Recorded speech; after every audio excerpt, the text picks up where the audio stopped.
जय महाराष्ट्र शेतकरी मित्रांनो, मागेल त्याला सोलार पंप योजनेअंतर्गत भरपूर साऱ्या शेतकऱ्यांनी ऑनलाईन अर्ज केलेले आहेत, पेमेंट केलेले आहेत आणि आता वेंडरसुद्धा सिलेक्शन केलेले आहेत.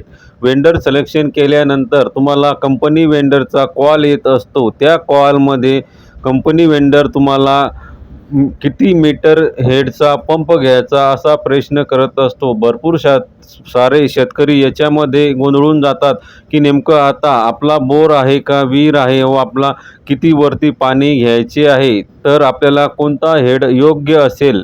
यामध्ये भरपूर सारे शेतकरी हे गोंधळून जात आहे. त्यामुळे योग्य हेड जर तुमचा निवडला गेला नाही तर तुमचा पंप हा कमी पाणी मारेल व तुमचं जे क्षेत्र आहे ते व्यवस्थित भिजणार नाही. त्यासाठी आपण या व्हिडिओच्या माध्यमातून कोणत्या बोरला किंवा विहिरीला किती फूट असेल त्यानुसार हेड कसा निवडायचा याची सविस्तर माहिती आपण या व्हिडिओमध्ये देणार आहोत. तत्पूर्वी जर तुम्ही चॅनलवरती नवीन असाल, चॅनलला सबस्क्राईब केलेले नसेल तर चॅनलला सबस्क्राईब करा व व्हिडिओला जास्तीत जास्त शेअर करा. तर बघूया आपण आता नेमकं हेड म्हणजे काय व हेड कसा निवडावा. सोलार पंपमधील हेड म्हणजे काय आणि त्याचे प्रकार. शेतीसाठी सोलार पंप निवडताना हेड हा सर्वात महत्त्वाचा घटक आहे. सोप्या भाषेत सांगायचे तर पाणी किती खालून वर खेचायचे आहे आणि किती लांब फेकायचे आहे यासाठी लागणारी ताकद म्हणजे हेड. हेडचा संबंध फक्त मोटारच्या हॉर्स पॉवरशी HP नसून ती मोटार पाणी किती उंचीवर ढकलू शकते याच्याशी आहे. हेड म्हणजे नक्की काय. हेड म्हणजे पंपाची उभ्या रेषेत पाणी वर नेण्याची क्षमता. यामध्ये 3 गोष्टींची बेरीज केली जाते. यामध्ये सक्शन हेड, जमिनीच्या खाली पाणी किती खोल आहे, उदाहरणार्थ बोरवेलमधील पाण्याची पातळी. डिलिव्हरी हेड, जमिनीच्या वर पाणी किती उंचावर नेऊन टाकायचे आहे, उदाहरणार्थ टाकीची उंची. फ्रिक्शन हेड, पाईपमधून पाणी जाताना घर्षणामुळे आणि पाईपच्या लांबीमुळे पाण्याचा वेग कमी होतो, त्याला फ्रिक्शन लॉस म्हणतात. हेडचे प्रकार आणि माप कसे काढायचे ते बघा. PM कुसुम योजना, मागेल त्याला सोलार पंप योजना व बाजारातील सामान्य सोलार पंपासाठी खालीलप्रमाणे हेड उपलब्ध असतात. हे हेड मीटरमध्ये मोजले जातात. 1 मीटर म्हणजे 3.28 फूट असे याच्यामध्ये मीटरमध्ये हेड हे मोजले जातात. आता यामध्ये बघा आपण एक चार्ट बनवलेला आहे. त्या चार्टनुसार तुम्ही बघू शकता 30 मीटर HPची जी हेडची जी मोटर आहे ती चालते आपल्याला अंदाजे खोली त्याची 50 ते 80 फूट.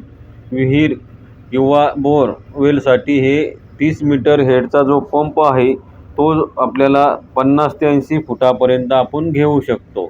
नंतर 50 मीटर HPचे जे हेडची जी मोटर आहे ही आपल्याला 100 ते 150 फूट खोलीसाठी आपण 50 मीटर हेडचा पंप घेऊ शकतो. त्यासाठी 100 ते 150 फूट अंतर असेल तर चालेल.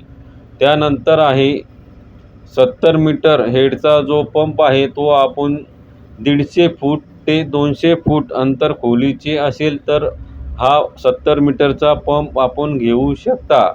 त्यानंतर 100 हेड मीटरचा जो पंप आहे तो आपण 250 ते 300 फूट. जास्त खोल बोरवेल असेल तर आपण 100 मीटर हेडचा पंप घेऊ शकता.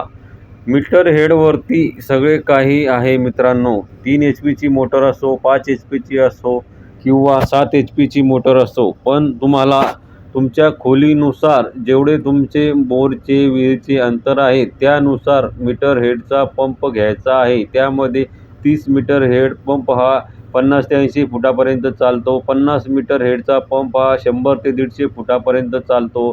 70 मीटर हेडचा पंप हा 150 फूट ते 200 फूट खोलीचा बोरीमध्ये चालतो. त्यानंतर 100 मीटर हेडचा पंप हा 250 ते 300 फूट खोलीच्या पर्यंत चालतो. अशा प्रकारे मीटर हेड तुम्ही निवडून घेऊ शकता. खोली आणि लांबीनुसार हेड कसा ठरवावा? शेतकरी अनेकदा फक्त बोरवेलची खोली बघतात, पण पाईपलाईनची लांबी, आडवे अंतर सुद्धा महत्त्वाचे असते. उभे अंतर हे जसेच्या तसे मोजावे. उदाहरणार्थ 200 फूट खोल पाणी असेल तर 200 फूट हेड लागणारच. आडवे अंतर, हॉरिझॉन्टल अंतर जे आहे, पाईपलाईन जमिनीवर आडवी अंथरली असेल तर पाण्याचा दाब कमी होतो.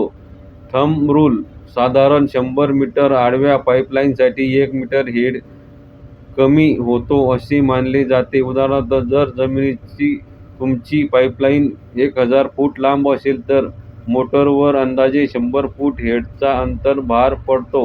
यानुसार तुम्ही पंप निवडून घेऊ शकता. तुमच्या लक्षात आले असेल की किती मीटर हेडचा पंप किती फुटावर चालतो. तर मित्रांनो, व्हिडिओ महत्त्वाचा होता. व्हिडिओला शेअर करा, लाईक करा. चॅनलला सबस्क्राईब केले नसेल तर चॅनलला सबस्क्राईब करा, जेणेकरून तुम्हाला मागेल त्याला सोलार पंप योजनेविषयी जे काही महत्त्वाची अपडेट असते ते आपण व्हिडिओच्या माध्यमातून देण्याचा प्रयत्न करत असतो.